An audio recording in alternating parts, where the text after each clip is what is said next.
ಭಾರತದಲ್ಲಿ ಇರುವ ಕೆಲವು ದೇವಾಲಯಗಳಲ್ಲಿ ಹಿಂದೂಗಳಿಗೆ ಮಾತ್ರ ದರ್ಶನದ ಅವಕಾಶಗಳನ್ನ ಕಲ್ಪಿಸಿವೆ.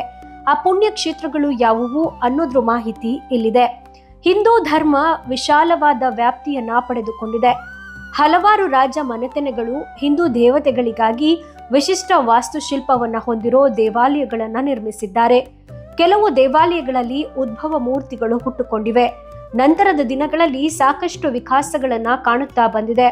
ದೇವಾಲಯದ ಕ್ಷೇತ್ರ ಹಾಗೂ ಅದರ ವಿಶೇಷ ಶಕ್ತಿಯು ಇಂದು ಲಕ್ಷಾಂತರ ಭಕ್ತರನ್ನ ಆಕರ್ಷಿಸ್ತಾ ಇದೆ. ಭಾರತದಲ್ಲಿ ಇರೋ ಕೆಲವು ದೇವಾಲಯಗಳಲ್ಲಿ ಹಿಂದೂಗಳಿಗೆ ಮಾತ್ರ ದರ್ಶನದ ಅವಕಾಶಗಳನ್ನ ಕಲ್ಪಿಸಿವೆ. ಹಾಗಾದರೆ ಆ ಪುಣ್ಯ ಕ್ಷೇತ್ರಗಳು ಯಾವುವು? ಬನ್ನಿ ತಿಳ್ಕೊಳ್ಳೋಣ. ಮೊದಲನೇದು ಕೇರಳದ ತ್ರಿಶೂರ್ನಲ್ಲಿರುವ ಗುರುವಾಯೂರು ದೇವಾಲಯವು ಅತ್ಯಂತ ಪವಿತ್ರ ಹಾಗೂ ಶಕ್ತಿಯುತವಾದ ದೇಗುಲ.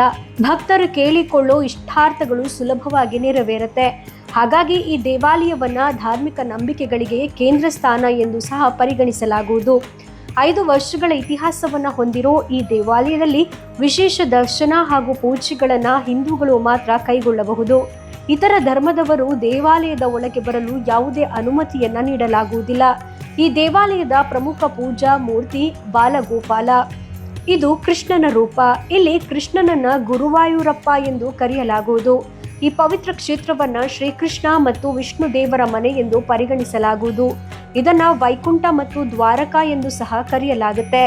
ಎರಡನೇದು ಕೇರಳದ ತಿರುವನಂತಪುರಂನಲ್ಲಿ ವಿಷ್ಣುವಿಗೆ ಮೀಸಲಾದ ಪದ್ಮನಾಭ ಸ್ವಾಮಿ ದೇವಾಲಯವಿದೆ. ಪುರಾಣ ಇತಿಹಾಸಗಳನ್ನ ಒಳಗೊಂಡಿರೋ ಈ ದೇವಾಲಯವು ಅತ್ಯಂತ ಪವಿತ್ರ ಹಾಗೂ ಶಕ್ತಿಯನ್ನ ಪಡೆದುಕೊಂಡಿದೆ. ಈ ದೇವಾಲಯದ ಬಗ್ಗೆ ಹಿಂದೂ ಧರ್ಮ ಗ್ರಂಥಗಳಲ್ಲಿ ಮತ್ತು ಪುರಾಣಗಳಲ್ಲಿಯೂ ಉಲ್ಲೇಖಿಸಿರುವುದು ಕಾಣಬಹುದು. ಈ ದೇವಾಲಯವನ್ನ 16ನೇ ಶತಮಾನದಲ್ಲಿ ಆಳುತ್ತಿದ್ದ ತಿರುವಾಂಕೂರು ಚಕ್ರವರ್ತಿಗಳು ನಿರ್ಮಿಸಿದರು ಎನ್ನಲಾಗುವುದು. ಭಾರತ ಮತ್ತು ವಿದೇಶಗಳಿಂದ ಪ್ರತಿ ವರ್ಷ ಲಕ್ಷಾಂತರ ಪ್ರವಾಸಿಗರು ಇಲ್ಲಿಗೆ ಬರುತ್ತಾರೆ. ಆದರೆ ಹಿಂದೂಗಳನ್ನ ಹೊರತುಪಡಿಸಿ ಬೇರ್ಯಾರಿಗೂ ಪ್ರವೇಶವನ್ನ ನೀಡಲಾಗುವುದಿಲ್ಲ. ನೆಕ್ಸ್ಟು ಜಗನ್ನಾಥ ದೇವಾಲಯವು ವಿಷ್ಣುವಿನ 8ನೇ ಅವತಾರವಾದ ಮೂರ್ತಿಗೆ ಸಮರ್ಪಿತವಾಗಿದೆ. ಬಂಗಾಳ ಕೊಲ್ಲಿಯ ಪೂರ್ವ ತುದಿಯಲ್ಲಿರೋ ಜಗನ್ನಾಥ ದೇವಸ್ಥಾನದಲ್ಲಿ ಶ್ರೀಕೃಷ್ಣ ದೇವನು ಸಹೋದರ ಬಲಭದ್ರ ಹಾಗೂ ಸಹೋದರಿ ಸುಭದ್ರಾ ಜೊತೆಗೆ ನೆಲೆಯಾಗಿದ್ದಾನೆ. ಅತ್ಯಂತ ಪವಿತ್ರ ಹಾಗೂ ಶಕ್ತಿಯುತವಾದ ದೇವಾಲಯಗಳಲ್ಲಿ ಇದು ಕೂಡ ಒಂದು.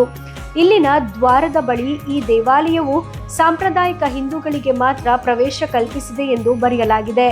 ಈ ಕಾರಣಕ್ಕಾಗಿಯೇ 1984ರಲ್ಲಿ ಭಾರತದ ಮಾಜಿ ಪ್ರಧಾನಿ ಇಂದಿರಾ ಗಾಂಧಿ ಅವರಿಗೂ ಇಲ್ಲಿಗೆ ಭೇಟಿ ನೀಡಲು ಅವಕಾಶ ನೀಡಲಿಲ್ಲ.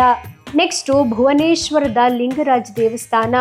ಒರಿಸ್ಸಾದ ರಾಜಧಾನಿ ಭುವನೇಶ್ವರದಲ್ಲಿ ನಿರ್ಮಿಸಲಾದ ಲಿಂಗರಾಜ್ ದೇವಾಲಯವು ಅತ್ಯಂತ ಪ್ರಸಿದ್ಧಿಯನ್ನ ಪಡೆದುಕೊಂಡಿದೆ. ದೇಶದ ಮೂಲೆ ಮೂಲೆಯಿಂದ ಹಲವಾರು ಭಕ್ತರು ನಿತ್ಯವೂ ದೇವಸ್ಥಾನಕ್ಕೆ ಭೇಟಿ ನೀಡುತ್ತಾರೆ. ಹಿಂದೂ ಧರ್ಮದ ಜನರು ಮಾತ್ರ ಈ ದೇವಾಲಯಕ್ಕೆ ಪ್ರವೇಶ ಪಡೆಯಲು ಅವಕಾಶವನ್ನ ಪಡೆದುಕೊಂಡಿದ್ದಾರೆ.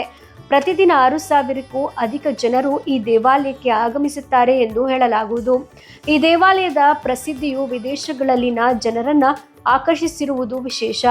2012ರಲ್ಲಿ ವಿದೇಶ ಪ್ರವಾಸಿಗರು ಇಲ್ಲಿಗೆ ಬಂದು ದೇವಾಲಯಕ್ಕೆ ಕೆಲವು ಸಮಸ್ಯೆಗಳನ್ನು ಸೃಷ್ಟಿಸಿದರು. ಅದಾದ ನಂತರ ದೇವಾಲಯದ ಆಡಳಿತ ಮಂಡಳಿಯು ಇಲ್ಲಿ ಹಿಂದೂಯೇತರ ಜನರಿಗೆ ದೇವಾಲಯದ ಪ್ರವೇಶವನ್ನ ನಿರಾಕರಿಸಿದೆ. ನೆಕ್ಸ್ಟ್ ಚೆನ್ನೈನ ಕಪಾಲೇಶ್ವರ ದೇವಸ್ಥಾನ.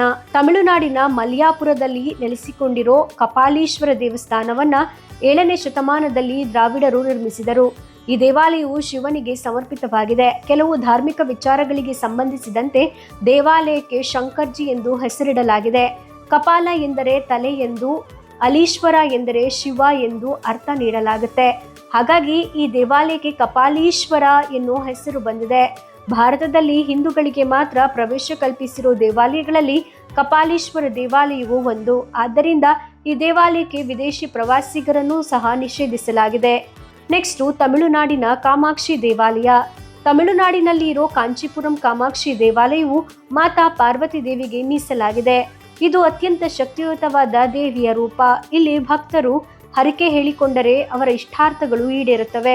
ದಕ್ಷಿಣ ಭಾರತದ ಪ್ರಸಿದ್ಧ ದೇವಾಲಯಗಳಲ್ಲಿ ಒಂದಾದ ದೇವಿಯ ಪುಣ್ಯಕ್ಷೇತ್ರ ಇದು. ಇಲ್ಲಿ ಹಿಂದೂಗಳನ್ನು ಹೊರತುಪಡಿಸಿ ಬೇರೆ ಯಾರಿಗೂ ಪ್ರವೇಶವನ್ನ ಕಲ್ಪಿಸುವುದಿಲ್ಲ. ನೆಕ್ಸ್ಟು ದಿಲ್ವಾರ ದೇವಸ್ಥಾನ, ಮೌಂಟ್ ಅಬು.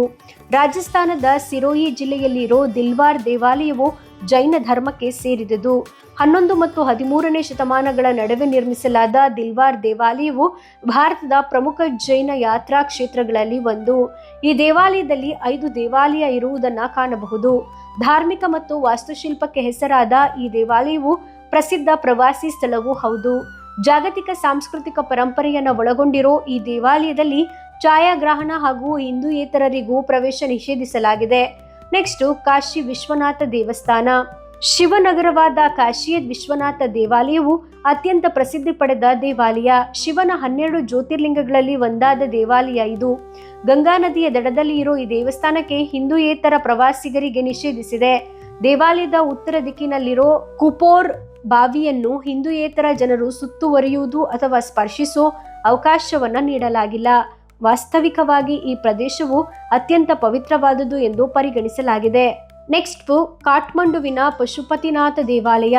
ಭಾರತದ ನೆರೆಯ ರಾಷ್ಟ್ರವಾದ ನೇಪಾಳದ ಕಾಠ್ಮಂಡುವಿನಲ್ಲಿ ಭಾಗಮತಿ ದೇವಾಲಯವಿದೆ. ಇದು ಅತ್ಯಂತ ಪ್ರಾಚೀನ ಹಾಗೂ ಶಕ್ತಿಯುತವಾದ ತೀರ್ಥಕ್ಷೇತ್ರ. ಇಲ್ಲಿಗೆ ಪುರಾತನ ಕಾಲದಿಂದಲೂ ಸಾಕಷ್ಟು ಭಕ್ತಾದಿಗಳು ಆಗಮಿಸುತ್ತಾರೆ. ಈ ದೇವಾಲಯಕ್ಕೆ ಹಿಂದೂಗಳನ್ನು ಬಿಟ್ಟರೆ ಬೇರೆ ಯಾವ ಧರ್ಮದವರಿಗೂ ಪ್ರವೇಶ ನೀಡುವುದಿಲ್ಲ. ಹಾಗಾಗಿ ನದಿಯ ಇನ್ನೊಂದು ತೀರದ ತುದಿಯಿಂದ ದೇವಾಲಯಕ್ಕೆ ಭೇಟಿ ನೀಡಬಹುದು. ಈ ಕುರಿತು ನಿಮ್ಮ ಅನಿಸಿಕೆ ಅಭಿಪ್ರಾಯಗಳನ್ನ ತಪ್ಪದೆ ಕಮೆಂಟ್ ಬಾಕ್ಸ್ ಅಲ್ಲಿ ಕಮೆಂಟ್ ಮಾಡಿ ತಿಳಿಸಿ. ವಿಡಿಯೋ ಇಷ್ಟ ಆದರೆ ಲೈಕ್ ಮಾಡಿ, ಮ್ಯಾಕ್ಸಿಮಮ್ ಶೇರ್ ಮಾಡಿ. ಧನ್ಯವಾದಗಳು.